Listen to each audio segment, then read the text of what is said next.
지난 한 주간 사람 많이 살리셨어요? 입으로, 행동으로, 표정으로 많이 살리셨으면 여러분들 행복합니다.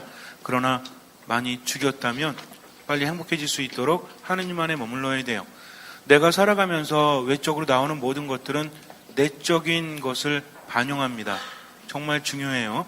괜히 화를 내거나 괜히 짜증을 내거나 미워하거나 하는 것이 아니라 마음의 평화가 없기 때문입니다. 마음의 힘이 없기 때문이라는 거죠.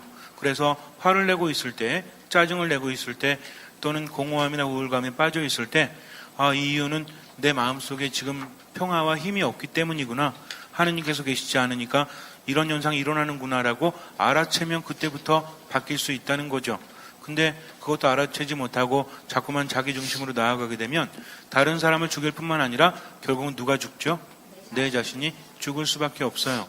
그래서 믿음이 무엇인지, 믿음이라는 것은 하느님 안에 머무는 것인데 오늘은 두 가지를 한번 생각해 봤으면 좋겠습니다. 믿음은 과연 무엇일까? 믿음에 대해서 많은 이야기를 하고 믿음은 상당히 중요하죠. 왜냐하면 믿음은 기적을 불러일으키기 때문입니다. 물론 기적은 하느님께로부터 오지만 그 기적을 가능하게 하는 것은 우리들의 믿음이라는 거죠. 그래서 믿음이 있어야만 기적이 일어날 수 있는데 우리가 믿음의 조상이라고 부르는 분은 누구죠? 아브라함이죠. 아브라함. 만민의 아버지란 뜻을 가진 아브라함인데 아브라함은 어떤 사람이었죠? 온전히 하느님을 믿은 사람. 그런데 이 믿음은 상상을 초월한다는 거죠. 대표적인 것으로 하나뿐인 아들 이삭을 하느님께 바치기 위해서, 번제물로 바치기 위해서 자기 아들을 죽이려고 하지 않습니까? 이것은 일반 사람들은 이해할 수 없다는 거죠. 그러나 한 가지 생각해 봐야 될 것은 어차피 이삭은 하느님이 아니셨다면 얻을 수 없는 아들이었다는 겁니다. 왜냐하면 100살이 다 되고 그 부인 사라도 90이 넘어서 아이를 잉태한다는 것은 현실상 불가능하죠. 그런데 하느님께서 그렇게 주셨습니다. 그러니 이삭은 생겨날 때부터 하느님의 섭리요 기적이었기 때문에 아브라함은 좀 달랐다는 거죠.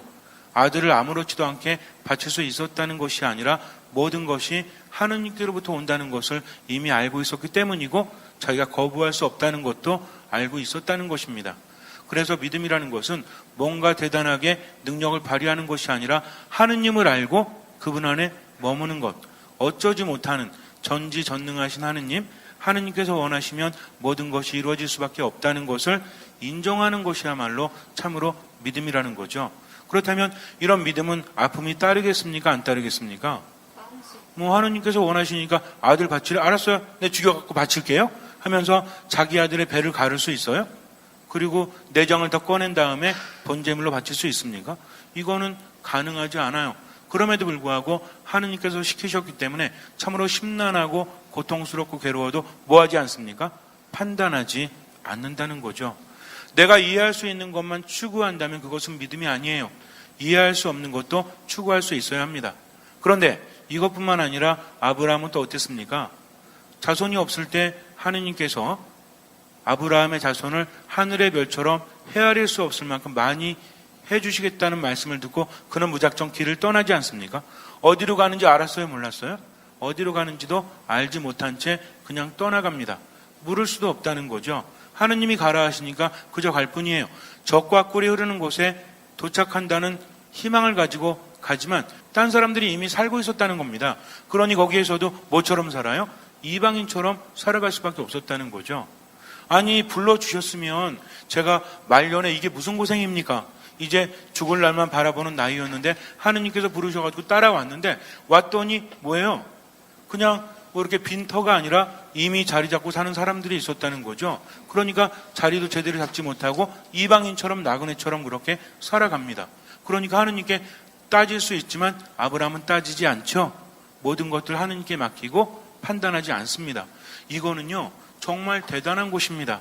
어떠한 상황이 된다고 할지라도 판단하지 않는 것. 우리는 기도할 때 목적이 있죠. 내가 이만큼 기도하면 하느님께서 들어주시겠지. 그런데 아무리 기도해도 들어주지 않으시면 우리는 실망할 수밖에 없어요. 그러나 참된 믿음은 실망이 있습니까? 없습니까? 없다는 거죠. 그러나 걱정할 필요 없어요. 하느님께서는 적절한 때에 체험을 주시기 때문입니다. 그때는 누가 정하죠? 내가 정하는 것이 아니라 하느님께서 정하시는 거죠. 그러니까 믿음이라는 것은 판단하면 절대로 안 되고 겸손하게 뭐 해야 된다? 순명해야 한다는 것입니다. 기억하십시오. 판단하지 않고 겸손하게 순명한다. 어느 때? 어느 때라도. 그래서 믿음이 있는 사람은 자기가 판단하지 않기 때문에 언제나 하느님 앞에서 겸손하고 순명할 수 있어야 한다는 겁니다. 우리들 삶 안에서도 마찬가지예요. 때로는 이해할 수 없어도 하느님만 믿고 온전히 맡기는 것이 중요합니다. 내가 능력이 있기 때문이 아닙니다. 하느님께 맡겼기 때문에 그래요. 그 기반은 무엇입니까? 왜 맡기죠? 하느님은 나를 나보다 더 사랑하시기 때문에, 나를 나보다 더 잘 아시기 때문에 두 가지만 굳게 믿고 죽을 때까지 하느님께 맡기고 판단하지 않습니다. 이것이 바로 믿음이라는 거죠. 근데 또 한 가지 특이한 사실이 있어요. 왜 하느님께서는 아브라함과 그 가족들에게 약속하신 땅에 이르렀을 때도 이방인처럼 살게 하셨을까요? 여기는 한 가지 비밀이 있죠. 그래서 히브리서에서 사도 바오로가 우리에게 말씀하시듯이 여기가 본향이 아니라는 거죠. 세상을 살아가면서도 거기에 안주하지 않고 본향은 어디입니까? 누가 계신 곳? 하느님이 계신 곳이라는 거죠. 그곳을 향한 마음을 가지고 이방인처럼 나그네처럼 세상을 살아가라는 깊은 뜻이 있다는 겁니다. 우리가 세상을 아무리 좋게 산다고 할지라도 영원히 살아갈 수 없죠. 그래서 참으로 지혜가 있는 사람은 세상을 살면서도 누구처럼? 나그네처럼. 그래서 인생은 무엇입니까? 인생은 미완성?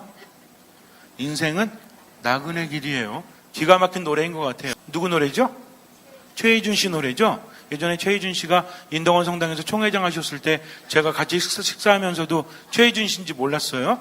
근데 이제 옆에서 그 노래 하숙생이라는 노래 아냐고 그래가지고 잘 모르겠는데요. 뭐 아는 것 같기도 하고 그랬더니 인생은 나그네 길 이렇게 얘기길래 안다고 그랬더니 저보고 한번 해보래요. 그래서 인생은 나그네 길 어디서 왔다가 그랬더니 앞에 있는 분이 낄낄대고 웃는 겁니다. 그래서 왜 웃으십니까? 그랬더니 그분이 최희준 씨래요. 총회장님이셨고. 근데 그 천주교 신자라서 그런지 몰라도 가사말이 기가 막히지 않습니까? 성가에 뭐가 있어요? 인생은 언제나 왜 이러시지? 인생은 나그네 길이라는 거죠. 나그네는 무엇입니까? 안주하지 않고 자기의 목적하는 곳이 있다는 거죠. 그것을 뭐라고 부르죠? 본향이라고 부릅니다. 본향이라는 것은 내가 새롭게 찾아가는 곳이 아니라 원래 나온 곳, 원래 있었던 곳이라는 거죠. 우리의 본향은 어디입니까? 하느님 나라, 하느님이 계신 바로 그곳이라는 거죠. 그러니까 이 세상을 살아가는 것은 하나의 여정이다. 어떤 여정이다? 하느님 나라를 향한 여정이라고 생각하는 사람은 그 자체가 즐거울 수 있지만 이 세상 자체가 목적이 되는 사람은 즐거울 수 없죠. 모든 것들이 변하기 때문입니다. 짧은 세상, 변하는 세상 행복하게 살려면 뭘 바라봐야 된다?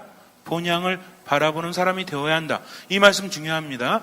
그러니까 세상에 살면서 어떤 일이 벌어진다고 할지라도 흔들립니까? 흔들리지 않습니까? 어차피 본향이 아니잖아요. 그러니까 흔들릴 필요가 없다는 거죠. 슬픈 일이 있어도 너무 슬퍼하지 마세요. 본향을 바라보면서 하느님께 모든 것을 맡깁니다. 그렇게 하면 하느님께서는요, 본향만 주시는 것이 아니라 세상에서의 삶도 이끌어 주신다는 거죠. 그래서 믿음이라는 것은 무엇이다? 본향을 바라보는 것이다. 세상을 나그네처럼 살아가는 거다. 대충 살라는 얘기가 아닙니다. 무슨 얘기인지 아시죠? 무슨 얘기예요? 세상에 흔들릴 필요가 없다는 얘기죠. 본향이 따로 있기 때문에. 그래서 믿음이라는 것은 어디로 가는지도 모르지만 주님의 이끄심에 모든 것을 맡기는 것, 그리고 판단하지 않고 겸손하게 순명하면서 어디를 바라보는 것? 어디를 바라보는 것? 본향을. 제 발음이 좀 안 좋은가요? 본향이 아니라 본향을 바라보는 것이다. 내가 돌아갈 고향을 바라본다는 거죠. 이거를 늘 상기하면서 살아가도록 하십시오. 힘들 때 짧은 기도는 참으로 큰 도움이 됩니다. 우리가 떼제미사 할 때 반복되는 그 노래를 하는 것도 도움이 되지만 힘들 때 혼자 하는 기도는 내 영혼의 위로가 된다는 거죠. 주님, 제가 본향을 바라보게 해주십시오. 나그네 삶을 살면서 세상에 너무 얽매이지 않고 세상에 흔들리지 않도록 도와주십시오. 이 슬픔 속에서 저를 구해 주십시오. 라는 한마디를 하는 것과 하지 않는 것 너무나 달라요. 그러니까 화살기도 자주 할 수 있도록 하세요. 근데 화살기도도 이왕이면 좀 멋있게 해야죠. 그죠? 화살기도 하는데 맨날 주님 죽겠슈, 좀 살려주십시오. 이런 거 말고요. 본 고향을 바라보게 하십시오. 주님, 제가 흔들리지 않게 하십시오. 나의 바위, 나의 산성, 나의 피난처. 근데 이런 것들은 성경을 많이 묵상해야만 입에서 나올 수 있는 겁니다. 그렇게 하다 보면 하나님께 많은 위로를 받을 수 있다는 거죠. 그래서 믿음이라는 것은 판단하지 않고 겸손하게 순명하면서 어디로 가는지 모르지만 하나님께 온전히 맡길 수 있는 것이다. 어디를 바라보면서? 본향을 바라보면서 이것을 기억하셔야 합니다.